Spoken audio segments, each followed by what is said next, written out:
Hi, welcome back to MedPan training on how to develop a fundraising strategy for your marine protected areas. My name is Eva Lafont, and in the third module of training, I will introduce you to the different sources and donors that can be mobilized by MPAs. First, we will look at the current sources of funding for MPAs in the Mediterranean. So, we can see here in the blue graph that public funds are the sources most used by MPAs to finance their activities. The data presented here also highlight a lack of use of private funds and international project-based funds by MPAs in the Mediterranean. Also, looking at international sources in yellow, we see that the European mechanism, the LIFE program, are the most used ahead of the GEF and the bilateral cooperation. However, beyond these general trends, there are important differences in funding sources between European and non-European MPAs. Non-European MPAs particularly rely on international aid for marine conservation and lack funding from private and public sources. Instead, European MPAs mobilize less international sources but have additional funding levers to generate income from self-financing or private partnerships, which seems not to be available in other countries. Now that we have an overview of the current sources of funding for European and non-European MPAs, let's look at the potential sources that can be mobilized in the future and at their accessibility to MPAs. As a first step, here is a general mapping of potential funding sources for MPAs.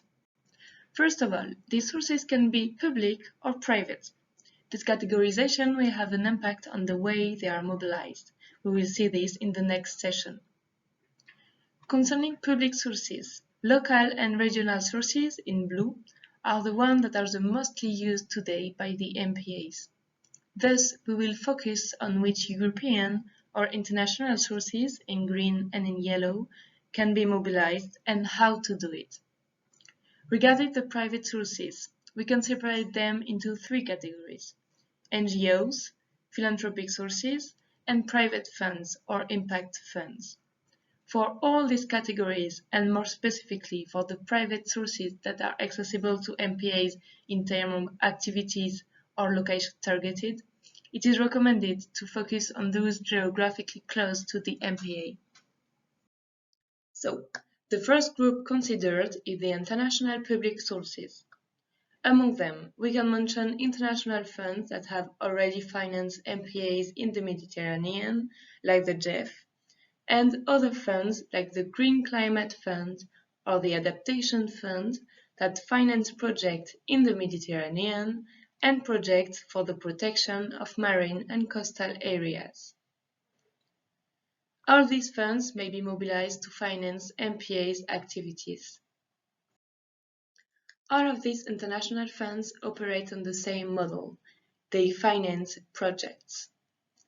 Thus, MPAs can mobilize them by submitting projects. To be funded by the GEF, a project must be submitted in partnership with one of the 18 GEF implementing agencies, including UNDP, UNDP, World Bank, the regional development banks, WWF, EUCN, and Conservation International. In general, this fund requires significant co-financing. For every dollar invested, the GEF expects at least $3 in co-financing. The GEF grant is a useful instrument for raising additional financial resources for MPAs. Finally, the GEF is interesting for MPAs because biodiversity protection is part of its priorities. It can finance relatively small projects through its small grant program, and it's active in Africa and Europe. The second group considered is the bilateral public sources. Among them, we can mention three main contributors in the Mediterranean region: France, with the FFEM and the AFD, Spain, and Principality of Monaco. The FFEM is a bilateral fund. It differs from the GEF, its multilateral counterpart, by the priority given to interventions in Africa and in the Mediterranean, its partnerships with French-speaking actors. For this type of bilateral fund, the terms of access are similar to those of multilateral funds. However, they often give more importance to the proximity of the proposed project or to existing links between the countries. For example, countries such as Tunisia and Algeria take advantage of their strong historical relationship with France. These strong links and interest from donor countries in MPAs in the region seems to be a condition for ensuring the continued flow of ODA resources. Also, the FFEM is interesting for MPAs because, for its 2019-2022 period, protection of biodiversity and resilience of aquatic ecosystem is part of its priorities. The third group considered is the European public sources. These sources can be classified into four main categories, which are aimed at different types of MPAs.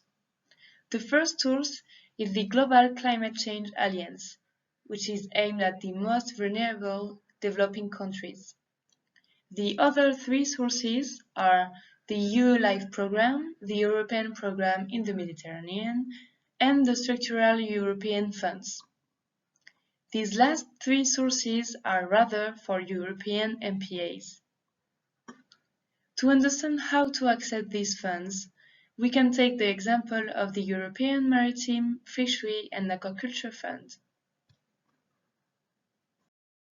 So, the European Maritime, Fishery and Aquaculture Fund supports innovative projects that contribute to the exploitation and sustainable management of aquatic and maritime resources, like the transition to sustainable and low-carbon fishing, the protection of biodiversity and marine ecosystems, economic and social vitality of coastal communities, innovation in the sustainable blue economy, or international cooperation for healthy, safe, and sustainable management of the oceans.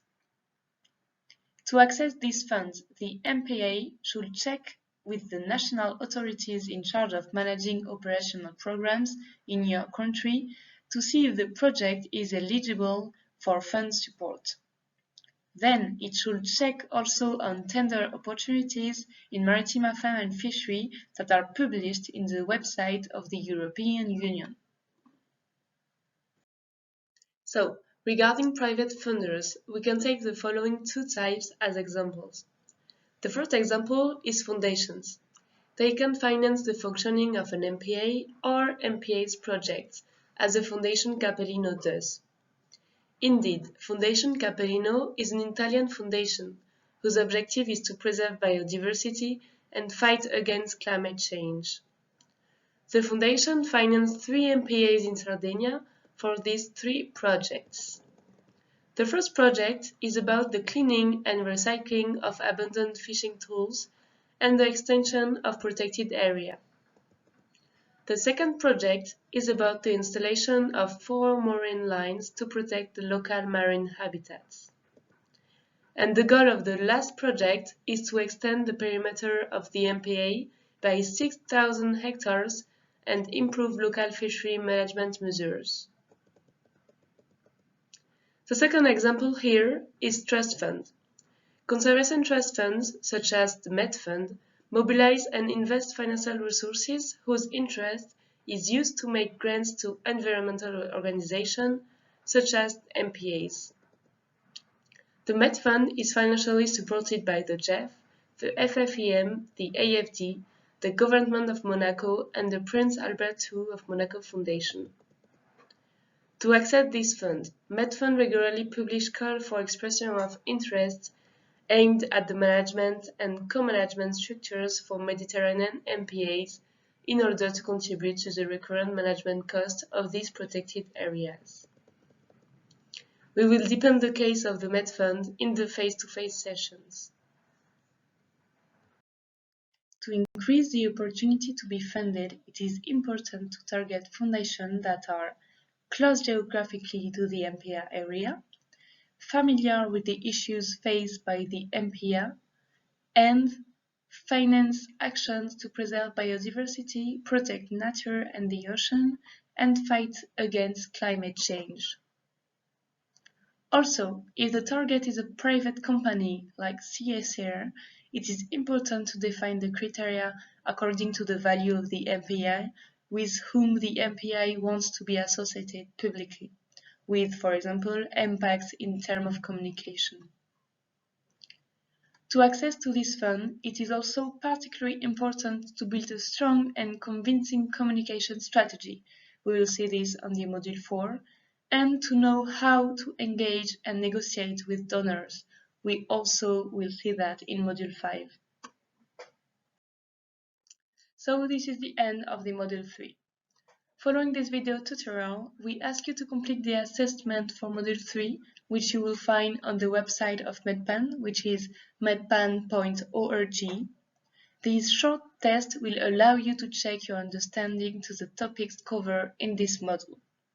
Also, note that you will find all the resources mentioned in the tutorial, as well as additional useful resources in the training manual. Thank you for your attention. Goodbye to all, and see you soon for the continuation of this training.